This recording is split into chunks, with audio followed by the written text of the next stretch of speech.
Thanks for joining. Thanks for joining us today. Today, we have a very special class for you where we are going to be teaching you the basics of making beads with polymer clay and then how to turn those beads into beautiful wire-based jewelry. So it's a special class where you're going to learn two basics. It's a twofer, polymer clay and a little bit of wire work. My name is Stephanie Menor, and I will be your teacher today. So let's switch to the other camera here. Let's take a look at some of the supplies and some of the projects that we'll be making today.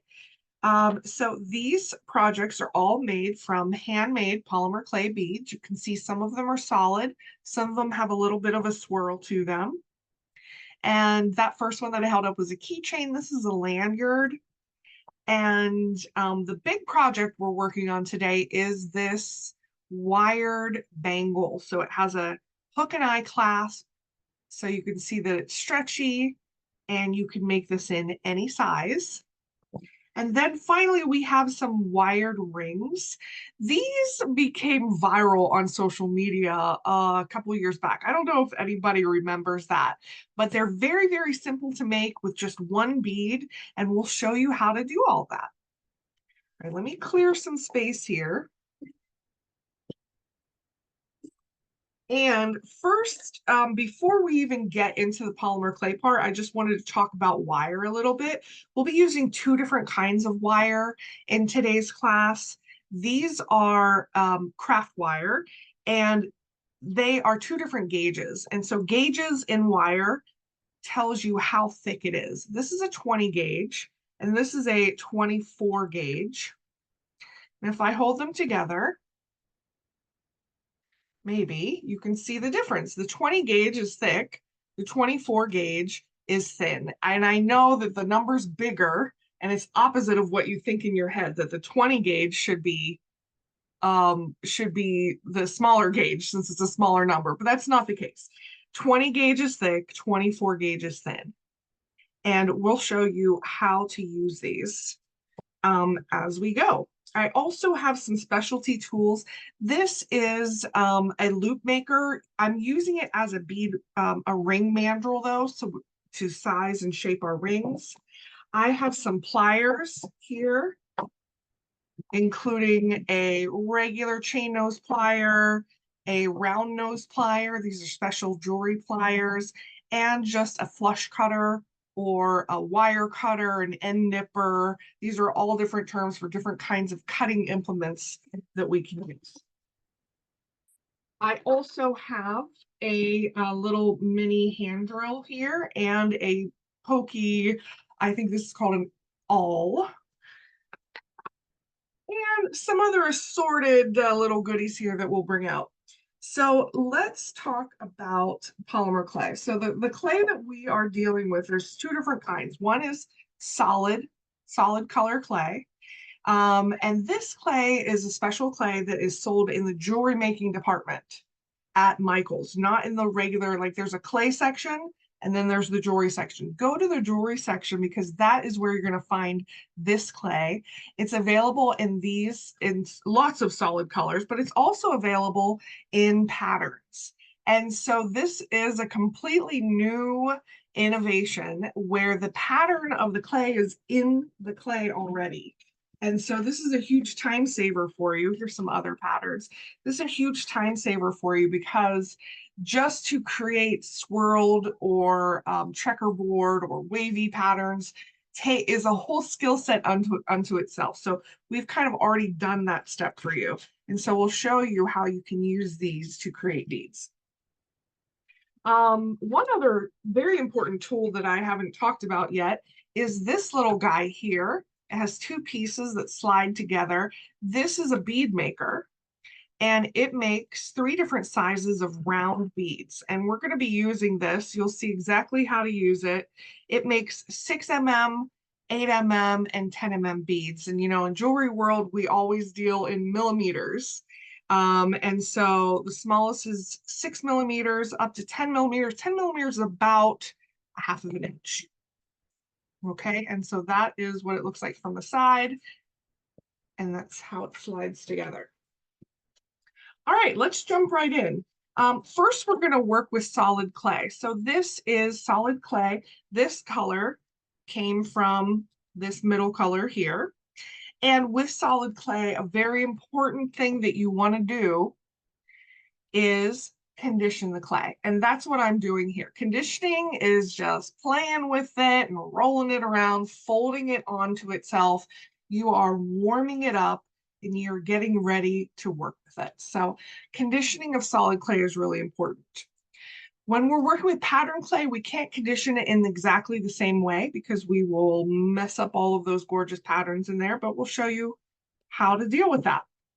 So first, the basics of making a bead. So we have conditioned clay here. I'm going to pick off a little piece of it. On the top of this bead maker, there are these circles, and these are clay portioners. So it's meant to give you the exact right portion of clay that you need to make a bead. In bead making with this machine, having the exact right amount of clay is really important. And you'll see why once we get in there. So I'm just mushing that in there to get the right amount of clay. And now I'm going to take it out and kind of roll it on itself so I can get all the little pieces out. If you can't, you may need to go in with a tool and just kind of scrape it out of there. Let's get all these little bits. And I found that once you start making a bunch of beads, you're not going to have to portion it out every time. You'll get a real feel for what the right amount of clay is, and I'll tell you how to figure that. Okay, so here's our clay. I'm just going to roughly ball it up here. And then inside, you'll find 3 tracks. This is for the 10mm bead, the 8mm bead, and the 6mm beads. The tracks on the side actually are what holds the whole thing together. You can see how those tracks slide. And it's through this motion that we create or can create a perfect sphere. So I put my clay in the large track, and then I slide this over and just sliding it for a few seconds. Oh, and it rolled away. Here it is. A perfectly spherical bead. Now, if the bead comes out slightly, I can see this one is slightly oval. That means that there's just a tiny little bit of too much clay. So let's do it again, okay? So I took out a little pinch of that clay. Let's put it in there.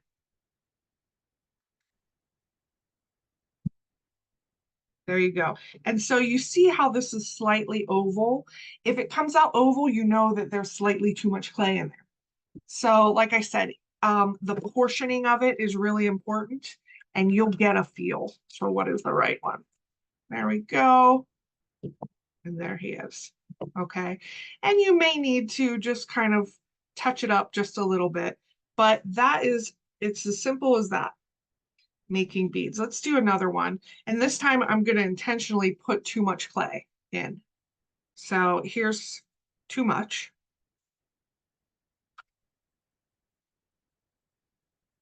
It becomes hard to do, and you get something that looks like that. So that's how you know there's too much. So I'm going to pinch off some of it, put it right back in.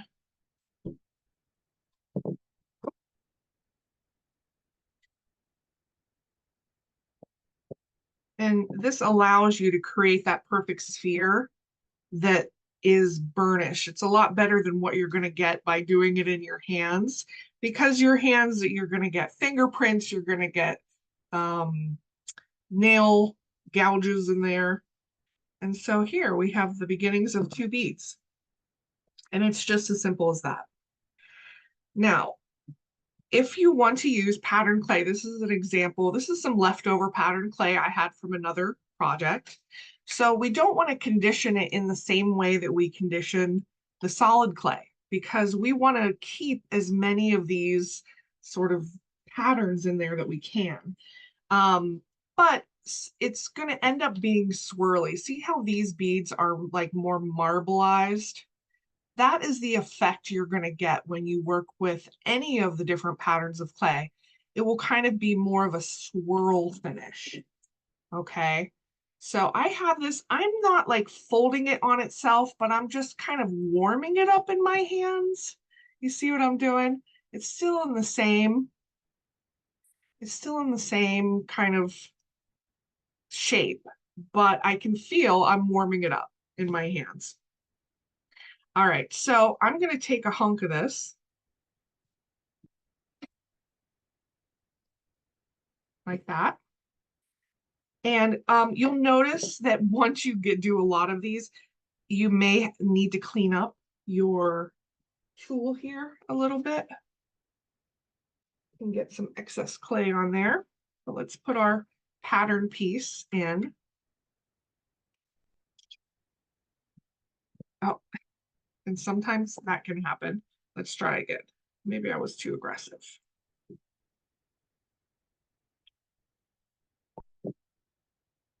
There you go. And that's how you get those beautiful swirls. So it always is going to come out a little different each time. There's another chunk.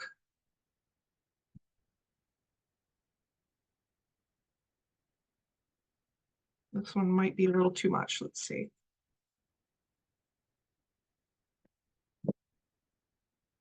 Oh, here you go. This one is okay, but I think it's a little misshapen. So let's take off a little bit of that clay and do it again. That's a great thing about working with clay is you can always just do it again. And there you go. There's our perfect sphere. Okay, so we have 4 beads. Here's what I like to do. Now, there are a lot of different ways of preparing your beads to bake them. I'm going to show you the method that I like, but there's more than one way to skin a cat, as they say. So polymer clay is an oven baked clay. So this has to go in the oven. And so to do that, I like to put mine on some little toothpicks. These are actually big toothpicks. Here's what they're called, extra long, elegance toothpicks. They're very elegant. And so I put them on toothpicks, and that's how I start the hole that I'm going to string through, and that's how I bake them. So I like to put them back into this channel before I stick them, because the channel will help the bottom of that bead stay round. If I were to just put it on a flat surface and stick it, then this bottom side is going to get flat. So I put them back in here, and I try to get right down the middle of it. And I'm not going all the way through. I'm going maybe halfway through, just enough to hold that bead. And then I'll show you. I took some leftover clay and I stick this in leftover clay, and I create this like Sputnik looking crazy thing here. But that's how I can bake multiple beads at once, just by using some leftover clay. There are products that you can buy out there to bake clay with, but you know, this is just a homemade solution. So something like that. Okay, let's get the rest of these on sticks. Always coming straight down from the top. That is going to ensure that you're going to get it in the middle. And you may need to kind of just perfect it a little bit with your fingers.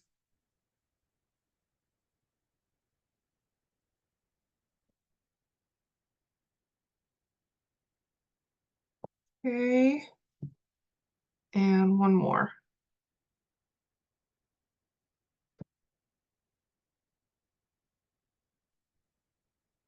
Okay, so I can put this on a baking tray, and I want to put that in a 250-degree oven for 25 minutes. Now, normally when we're doing other kinds of polymer clay jewelry, the rule of thumb is always 250 degrees for 20 minutes. But we're putting these in for an extra 5 minutes, and that's for one reason, and that is that these beads are thick. They are pretty thick. So, you want to make sure that they're cooked all the way down, even through the center. And so these are some that I cooked earlier. So this little clay piece is now cooked. And I can just reuse that bottom piece every time that I make beads, because these pop right out of there. And I save this in my little toolkit and I use it next time. All right, so then we have some bead lollipops. We can take them, the sticks come out, save the sticks, you reuse the same sticks every time, and you are left with something like this, a bead that has a partial hole through it. And that's where having a little hand drill comes in. If you have like an electric drill, a Dremel, something like that, that works great. But this hand drill just takes a few seconds. Let me put down that little paper towel to catch the shavings. All right, so here's the hole that the toothpick was in.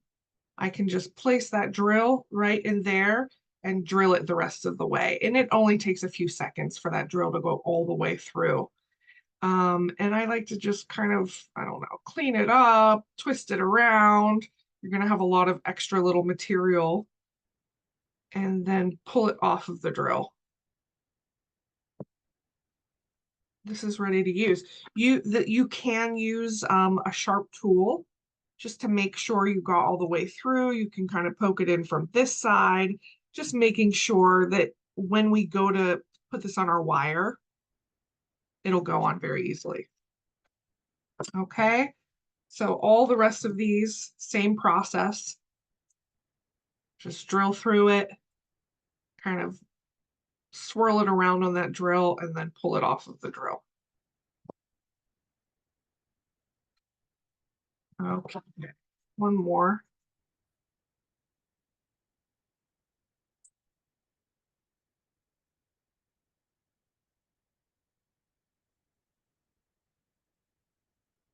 If there's any extra material, I just kind of like swipe it away.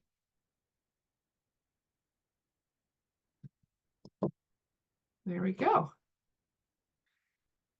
So now that's how we make as many polymer clay beads as you want. Now, all of these that I've made are the 10 mm size, because I wanted to make a whole bunch of those because we're using them for the bracelet.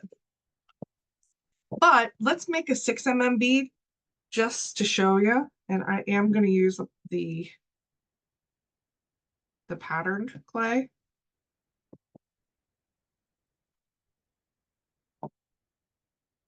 So this little channel here is a 6 mm.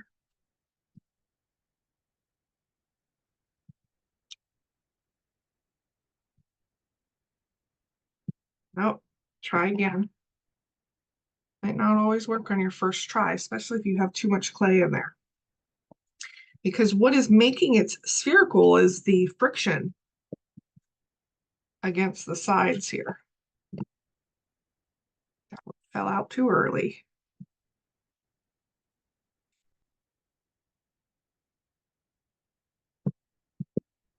There we go. That one is not wanting to work for me. Let's try one more time. Let's pull out some. It keeps coming out too oval. I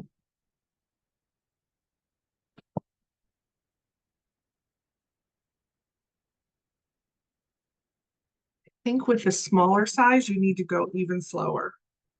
But there you go. Okay, and then I would put that on the toothpick and bake it.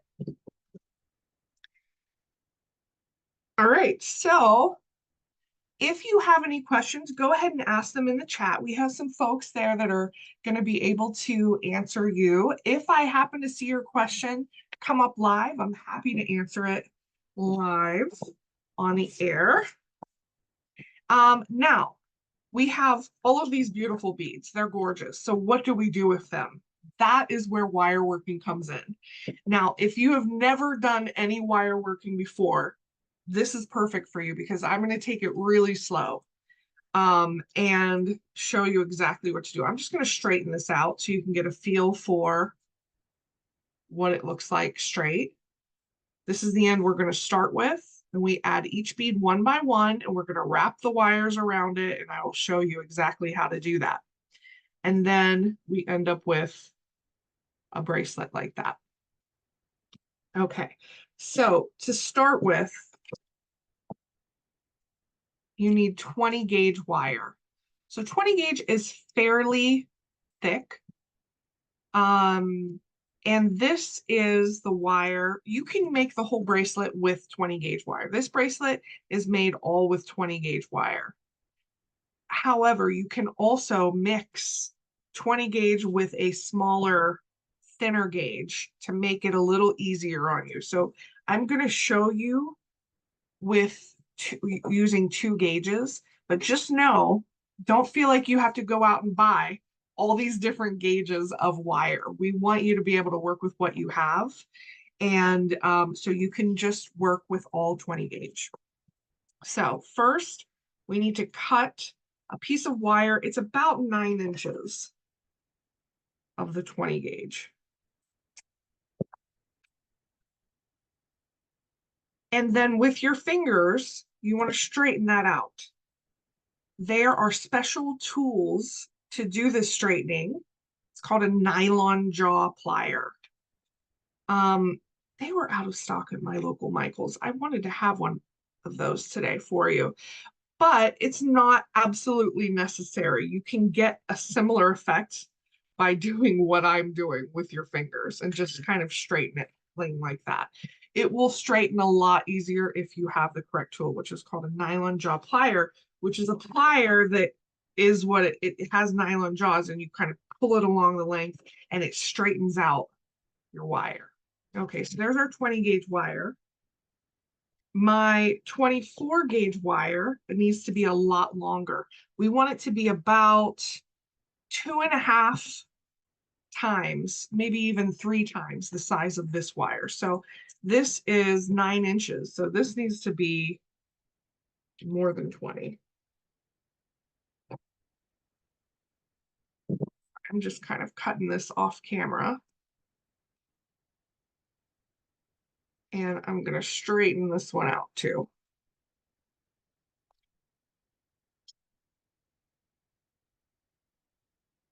All right, I'm going to straighten it and then bring the ends together just so I can find the middle. Here are the ends. Let's straighten this out. Here's the middle here. I just want you to see the whole wire, what I'm doing. So here's the middle. And we are going to cross the middle over to make a little loop. Okay, so this one's ready. This loop, I'm just going to set it aside. Let's work with our 20 gauge. The first thing we have to do on our 20 gauge wire is make a wrapped loop. And there are really 2 kinds of basic loops that you need to know in jewelry making. One is a basic loop, which we always do in these classes. And this that I'm going to show you now is a wrapped loop. So it's like kind of the next step up, the next intermediate step of wire working. And so to do that, you need a pair of round nose pliers. You may also need to pull out your either flat nose pliers or chain nose pliers. The only difference is a chain nose plier has texture inside here. Okay. But starting with our round nose pliers, about 1 inch from the top of that. Let's see. If I get this close, you guys can still see. I just want to make sure I'm in focus. Maybe we'll even go slightly more than 1 inch. Right there. And we're just going to do a 90-degree turn. All right, so 90-degree turn, then I resituate my pliers so that they are right at that bend. And with my finger, I push the wire up and over and actually around. Do you see what? Let me take the pliers out just so you can see what we're working with. See what I've done here. Okay, now this is the move here. that I'm going to show you. This is the move. It's a quarter turn of the wrist right there. That's all you have to do to put this in position to start wrapping. This is what the wire looks like. That quarter turn of your wrist is really important. If you don't turn your wrist, you're going to have a harder time wrapping this around. So now that it's wrapped, I literally just, this little tail here, I just wrap it around. I keep wrapping until there's no more. This is what it looks like now. I still have that little tail, which I'm going to keep wrapping, but I need help with some pliers to do that. Keep wrapping this around. And then you want to make sure that your coil here is, see, this is this coil. You want to make sure, you can kind of straighten it out, but make sure that those coils are tight to each other. That's what's going to make your finished piece look professional. And that the little end isn't poking out, because we want to make sure it's very comfortable to wear. It's not going to snag on your sweater. So I'm just taking my pliers and mushing that down, kind of burnishing it until when I touch it, it's not poking me. And that is a wrap loop.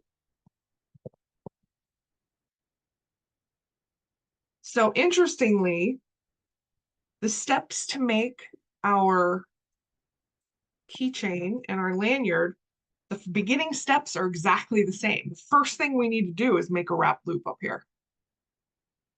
So just FYI, I'm going to keep, we won't have time to make these projects by themselves, but I want to keep talking about them because it's a lot of the same skills that you need to do this. All right, so now we have our wrap loop. Let's go back to our 24 gauge wire.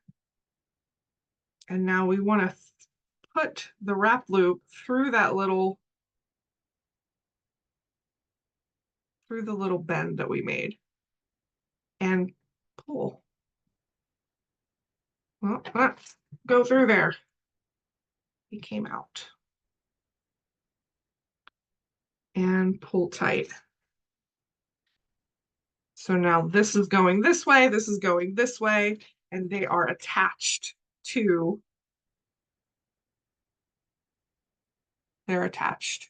our wrap loop. And now to make sure they stay attached, we just want to do one wrap of each end. So let me look here. Okay, yes. So I want to wrap this around once,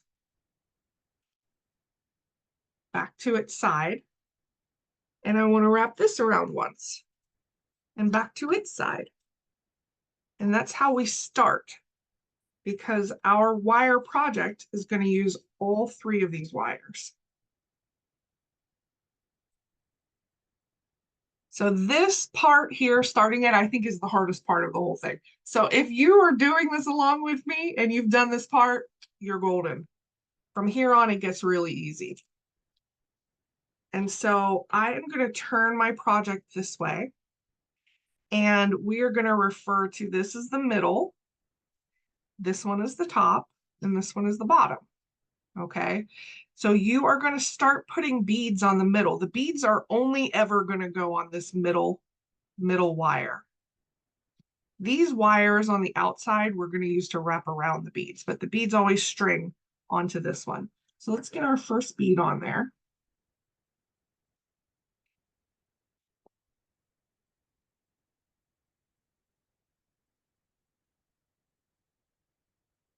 Pull that, snug that all the way up to the top. Keeping things snug together and keeping tension on your wire are the most important parts of this project. So we want to start with our top wire. We're always going to go in the same direction. We start with our top wire. It comes over the bead, and see, it snugs up to the bead, snug, snug. And it comes over the 20, over and around, and back out to the top. The bottom one, now we're going to, this thing that I'm doing now, we're going to do like 1,000 times. So if you're not getting it on this very first one, just wait. We're going to do this a million times. The bottom one, same thing. It snugs against the bead and goes over that big wire and comes back. Okay, and that's our first bead. We're going to do all of the rest of the beads in that same way, putting the top wire and putting the bottom wire. And they go back, they wrap around and go back to the top or back to the bottom. All right, so let's do this 1,000 more times. Next bead. Okay, you want to snug it up right to that first bead. You don't want there to be any space in between here. And so when you grab that top, keep it snug, go over and around, back to toward the top. The bottom comes snug against the bead, goes over and back around. And I'm just using both hands to keep that snug. And so this is what we have. Let's keep going. I'm just adding these beads in semi-random order. I kind of am looking to make sure that there's not two similar beads right next to one another. Here's my next bead.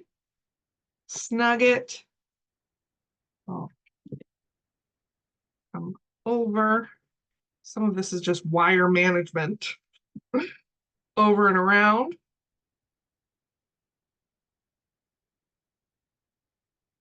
Snug it and over and around.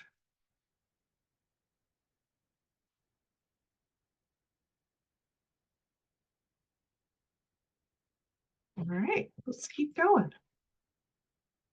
Now this technique that we're doing here works with any bead. I did a bunch of experiments to see if I could find beads that it didn't work with, but it really works with any size and shape of bead.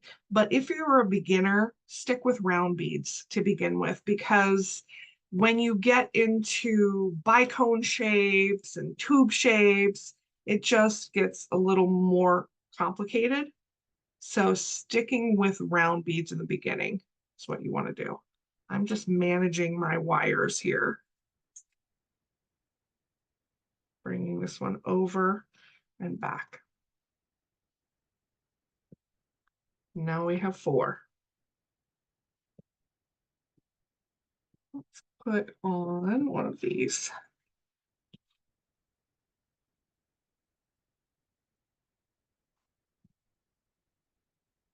Now this one doesn't want to go on so easily, but we can force him to go on.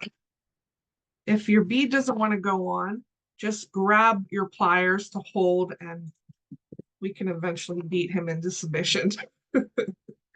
All right, top wire goes around. Snug it up. Bottom wire goes around. There we go. How about one more bead? And then we'll skip to the next thing.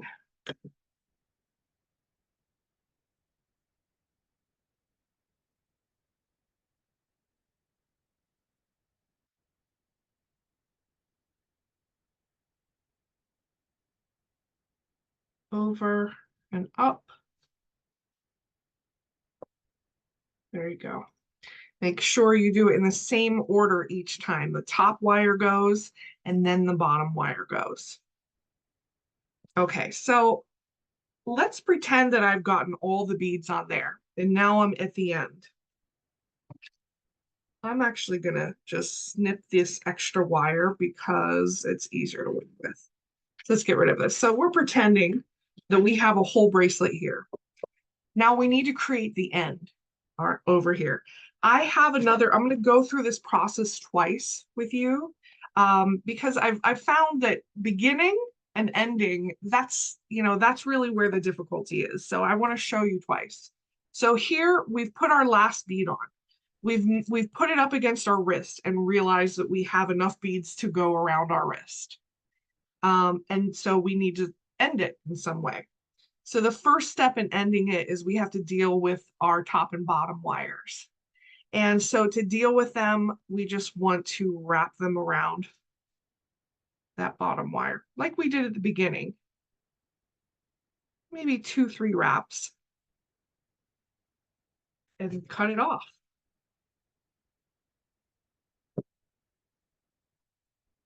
Cut off that wire, go in with some pliers, and make that end pretty. And then the top one,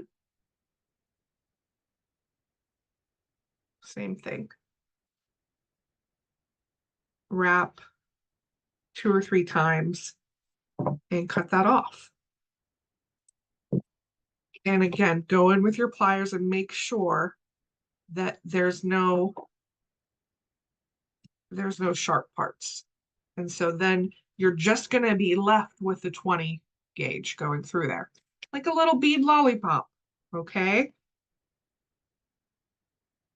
And so now on this side, we need to create a hook that will go into this side. So it's a hook and eye closure. So let's show you my example here. So in this example, here's that wrap loop that we started with, all of the beads on there, and it ends with a hook. And the hook goes like this. Now, there are a million ways to end this. A lot of different hook clasps that you can make by yourself, different types of shepherd's hook clasps, if you're familiar with those. But what I'm showing you is just a very, very simple version. So we'll do it twice. Now, the shepherd's hook that we're going to make, you have to figure out where to start bending your wire. And a good rule of thumb is that it is quadruple the size that you want your hook to be, because we're going to be folding it in half and folding it in half again. So if I want my hook to be about this long, then I need to make sure that I cut my wire 4 times that. So if I want my hook to be here, let's say we're going to cut it about here. Okay. So going in again with round pliers, finding the middle, and I'm going to bend that over like this. And then we want to manipulate the wire so that they're parallel. And this little trick that I like to do is I like to use my round plier, but instead of using the tip of the plier, I'm using the very base of the plier. So I'm like sticking it down there in the base. And I use that to kind of clench these 2 pieces together better. Get them to go parallel.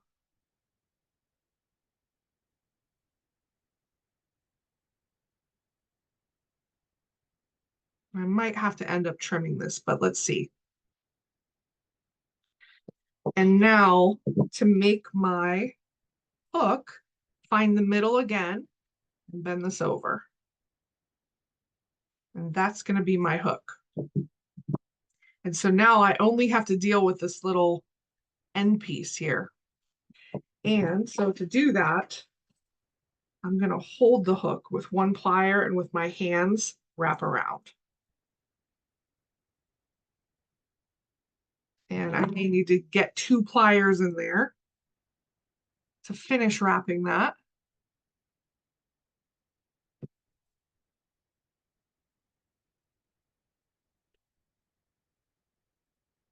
And you can manipulate this and just get it to be just perfect.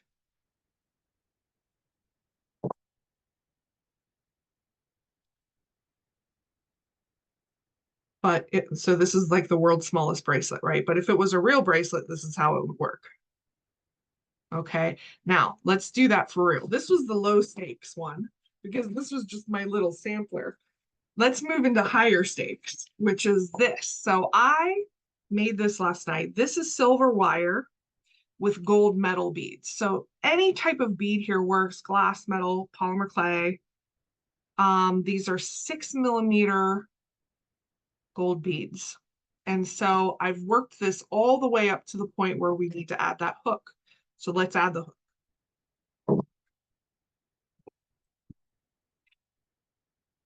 All right, so I am going to, let's see, about right here. Bend this. And then make those wires closer together.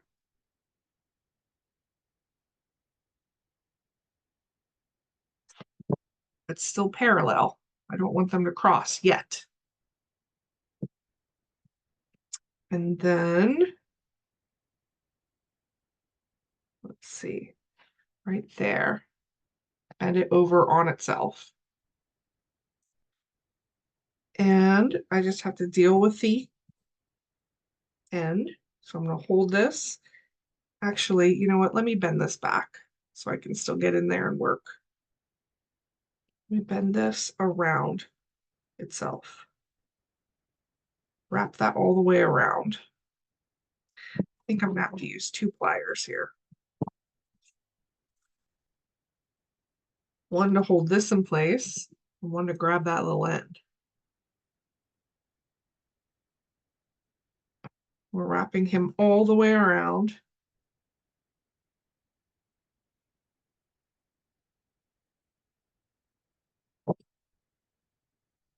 And then we just make adjustments. I'm going to fix this just so that it looks cleaner. Bend this down. And then when we're satisfied with the way that it looks, we take the little end of our loop and just bend it a little bit up. So you get that shepherd's hook. And now we can bend the whole bracelet into place. You can lay this over your wrist and bend it, or you can use something like this shot glass, bend it around.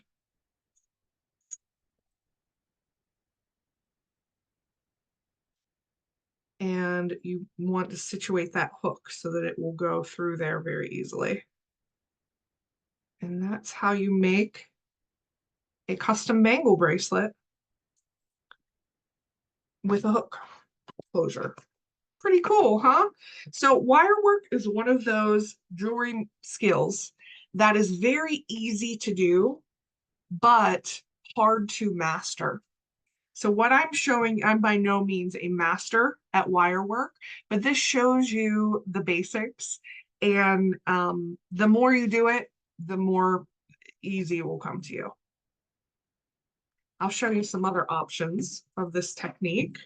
This is made with cheapy painted wooden beads and copper wire. This one, I just wanted to see what the effect was of using different color wires. So I use copper and then this dark blue color, and I use glass beads. So these beads are bicone shaped. And so it's just a little harder to wrap each bead on there accurately, but this is kind of the effect that you get. Okay, who's going to be making bracelets this weekend? Anybody? Okay. We are getting close to the end here, but I still have one quick project that I want to show you. And it's these rings. So again, ring making out of wire is easy to do, difficult to master. But I'm going to show you the basics. So this is a great way to use up your leftover beads because you only need 1 bead. I'm going to use just one of these gold beads that I have, 6mm gold bead. And for this one, you do want to use the thinner wire. So this is 24 gauge. And I'm going to put out maybe 16 inches. That off. So we have 16 inches here. And here is where ring mandrel comes in. Because, well, you want to put the bead on there. Get that bead on there. And bring the, oh, jumped off of there. Okay, so you put that bead on there, bring it to the middle. So I'm going to bring my ends together, find the middle, There it is. And then you want to wrap that around a ring mandrel. So normally, if it's a true ring mandrel, it's going to have sizes marked on it. I have put a mark on mine. There's a little dot on there that this is a size 8 to go around. Now, if you don't have a ring mandrel, let me show you what you can use. Something like this, a marker. In fact, let me just do it on this marker. So you have a bead on some wire, and it's wrapped around a marker. And you want to wrap this end around twice.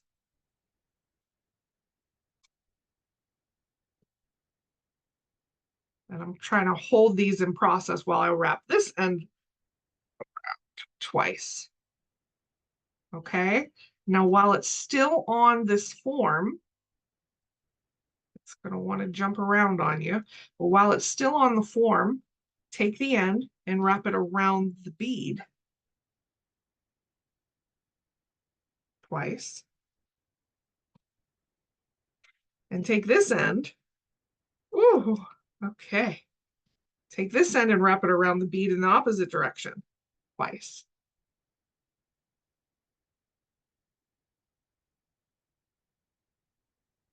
So you're left with two ends going off in opposite directions, and we can pull it off of here and see what we have. So it has 4 coils. We've wrapped around our focal bead twice on each side. And now to finish this, we need to wrap these ends around here. So here's our example rings. See how they have these very neat, let me just show you this one, very neat coils, one on this side, one on this side. That's what kind of holds the whole ring together. And so that's what we're going to do. I'm going to take our end here and wrap it around. And so you might need to bend it to manipulate it to go around. Also, it may be easier to, instead of grabbing the end with your hands, to use pliers. And you want to wrap this around several times. And as the end gets smaller, it'll get harder to wrap. So that's where using a tool comes in really handy.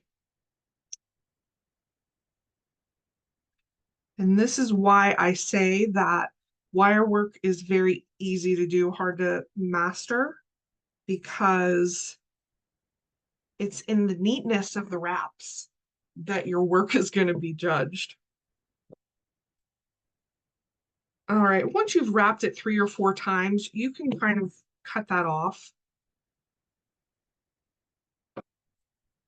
and fix your end there so it's not pokey.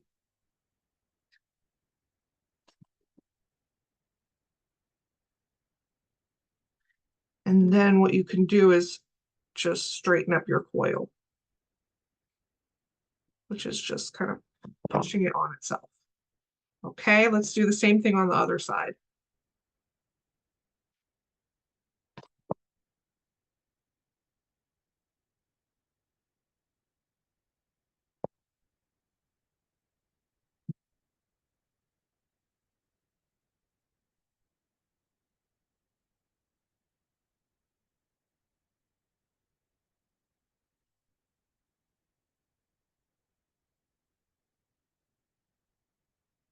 All right, and now we can cut that end off.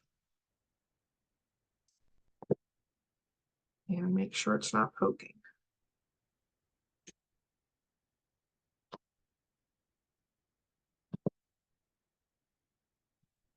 All right, at this point, you can put it back on your mandrel or on your marker, whatever you have, and just make sure that we didn't tweak any of these wires too bad, that it still has a round shape.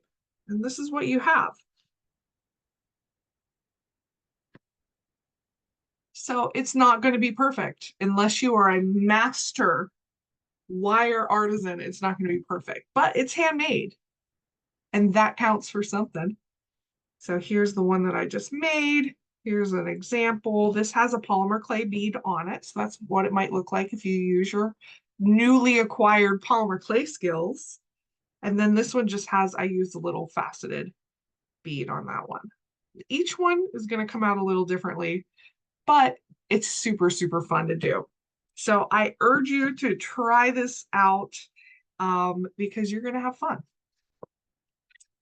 All right, guys, thank you for coming along on this journey with me through the worlds of polymer clay and wire work. We do multiple classes every month on polymer clay, on UV resin. So I hope to see you back here next time. Thank you so much for making it all the way to the end. And I hope that you got inspired to try these crafts out yourself. Thanks a lot, everyone. We'll see you next time.